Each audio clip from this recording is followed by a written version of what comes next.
It's election day. Happy Monday, May 11th to you. We've been driving towards this day for 99 straight days of videos. This is number 99.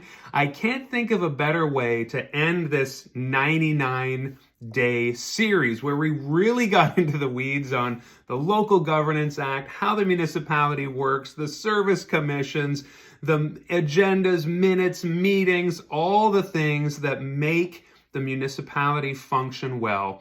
But at the end of the day, I want to share with you the true north, the compass that I think about when I think about being mayor, being a political candidate, being somebody who is in this public square of ideas that we all share, whether you're an elected representative or a resident.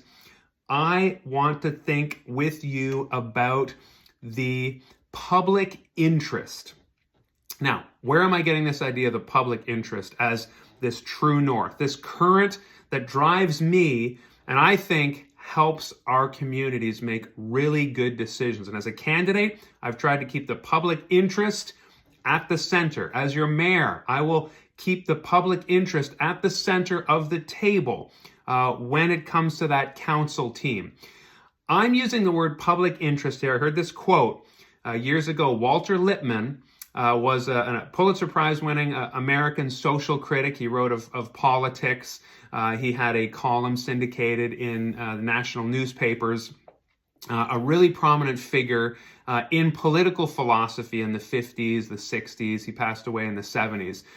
But, you know, so you think that's really old school. But really his thoughts and his ideas underpinned and determined a lot of political thought, political behavior. And he said the public interest is what people will presume to choose. So we can presume that the voters, the people of St. Stephen will choose the public interest when, and there's conditions for this, they'll choose the public interest when we can see clearly, so see clearly, when we can think rationally, and when we behave disinterestedly and benevolently.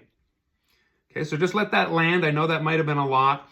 I can unpack that here because it's something that I think about a lot. Like I said, as a candidate, how I decide to speak, what I decide to speak about, what exactly I'm doing when I speak at the doors or on social media or on videos, and how I will conduct myself as a mayor is keeping the public interest right at the center. When I ran for MLA, I spoke of the common good. And that's simple. It's just a conviction. It's a belief I have that we can be at our best, like Walter Lippmann said. And I think this is why when I saw this quote by Walter Lippmann, it's kind of something that I've believed. It's kind of been a heartbeat behind what I think about government and social engagement. And he articulated it so well, Pulitzer Prize winning author, that I thought, yes, that struck a chord. That is what I think too. Thank you for putting this into words. Way back in 1955, I believe he wrote this in one of his books.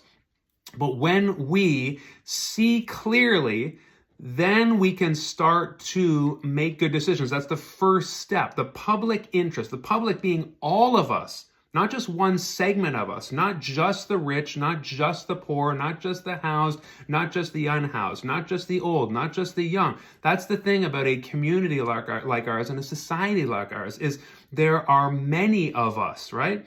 And, you know, there's that e pluribus unum, out of the many, one, right? And I guess I'm drawing from some American philosophy here, some ancient Roman, maybe I need to improve on my Canadian references here, but this idea that the public interest is when we see clearly. And so I've talked about that 5-point action and communication plan. Understand it, plan it, deliberate it, adapt it and adopt it, and build it. So that understand piece is the seeing clearly.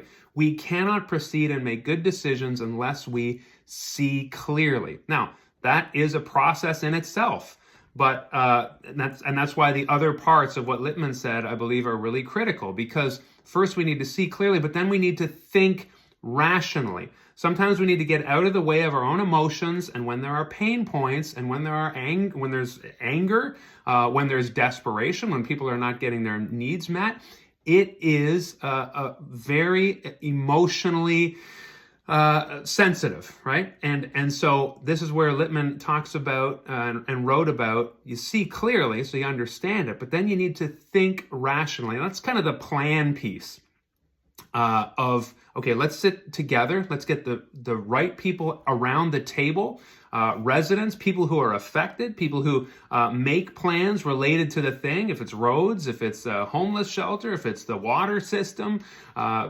examples like that. There are other places you do a jurisdictional scan. None of us are inventing this wheel for the first time. So who do you bring to the table? And then how do you proceed and make the plan? See clearly, think rationally. But the other two pieces are extremely important as well if we are going to arrive at the public interest or the common good. And that is to behave disinterestedly.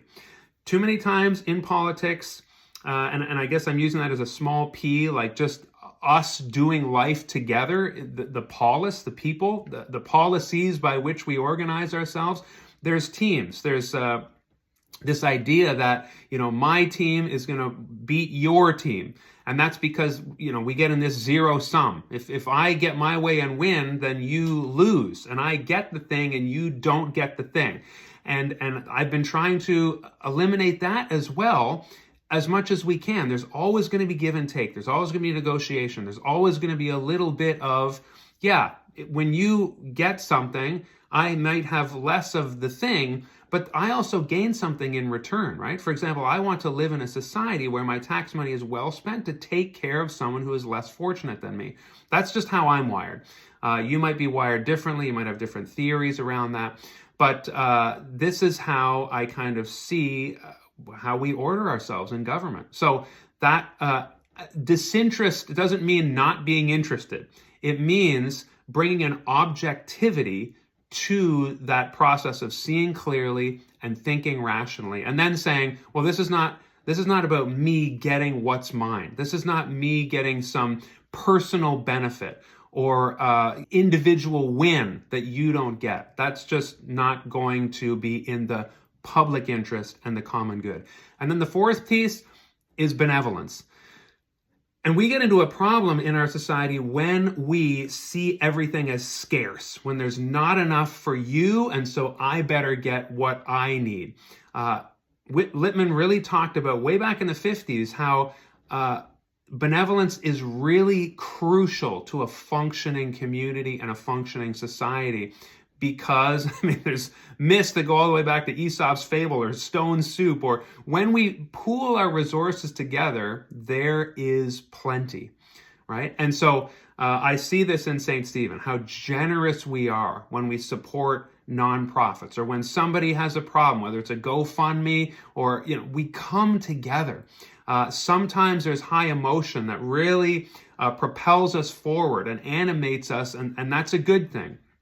But as long as we keep, as I said yesterday, always thinking solutions, when we are seeing clearly and thinking rationally and behaving disinterestedly in the sense that, okay, the solution needs to be for everyone's good here, that negotiation piece, that give and take, that collective interest, then we can also be benevolent and make sure that the decisions we are making are not hurting more than they are helping, or they are helping the people who need it most right now. And sometimes that means there will be an effect on someone else that then we can rectify down the road. But what we don't want to do is lose sight of the fact that when we pool our resources together, we need to keep benevolence at the center of what we do for good decision making, the common good and the public interest. So as a candidate and as someone who wants to be your mayor, I think about this a lot. That's why I say we need to coordinate, make plans, make a strategic plan, get people around the table. I've talked a lot about coordination. We need to then cooperate. So once we are coordinating, areas of our municipality, get some alignment there, cooperation together. And then that needs to be communicated better in the best way possible to you, in a way that you can receive the information and understand all of that cycle going, see clearly, think rationally, and behave disinterestedly and benevolently.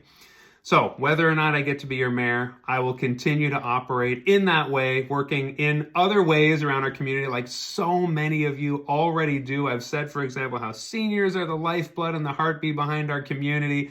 And there's amazing people running on, foundations and service clubs and nonprofits and charities. And I just want to thank you for the last 99 days, for letting me into your lives, for speaking to me, sharing with me your concerns. And I just look forward to being able to execute, if you choose me, on the commitments and the priorities and the 5-step action plan, so that ultimately we can build up a St. Stephen where the public interest is at the center, where our common good is at the center, and we're building up the things and the places that need to be built up, but also the people and the spirit that needs to be built up as well in this fantastic place we get to call home. Thank you, friends. Make a plan to vote today, and I will come back on here tomorrow for probably a final thank you, no matter what happens. If I'm mayor, I will continue to do these regularly, but 100 is a nice round number, and so I will see you tomorrow. Thanks, friends. BuildUpStStephen.ca. You can check out that website if you're making some last-minute voting decisions today. Take care of yourself and your neighbor, and I hope to continue to be able to build up St. Stephen with you in whatever capacity. We are both doing that together beyond today and tomorrow. Cheers.